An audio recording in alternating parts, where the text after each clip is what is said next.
नमस्कार, आपण पाहत आहे fast news Maharashtra. Fast news Maharashtra मध्ये आपलं सर्वांचं स्वागत। पाहूयात बातमी सविस्तरपणे।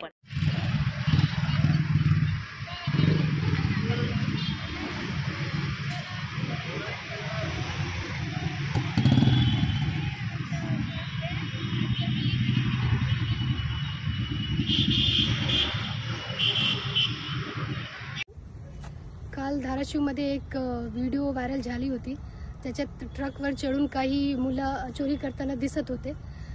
तत्काळ धाराशिव पोलिसने आणि त्यांचे ते LCBची टीमला रवाना केली आणि ते 6 आरोपी सापडलेले आहेत आणि ते आरोपी सध्या भी दरोडा करण्याची तयारीमध्ये होते। एका गाडीमध्ये बसून झोपले होते आणि त्यावरून त्यांनी तात्काळ त्याला सापडले आणि त्यांची अटकची कारवाई करणार आहेत आणि पुढच्या कायदेशीर कारवाई करणार आहेत आणि त्यांच्याकडून काय काय रिकव्हरी होतात, काय गुन्हा केले आहेत त्यांनी, हे पण त्यांनी कबूल करत आहे आणि ते देत आहेत। तर हे LCBची पथकची आणि धाराशिव पोलीसची मोठी कारवाई होती। ताज्या आणि नवनवीन घडामोडी पाहण्यासाठी आजच आमच्या फास्ट न्यूज महाराष्ट्रला लाईक करा, सबस्क्राइब करा आणि बेल आयकॉन प्रेस करा। पाहत रहा फक्त फास्ट न्यूज महाराष्ट्र।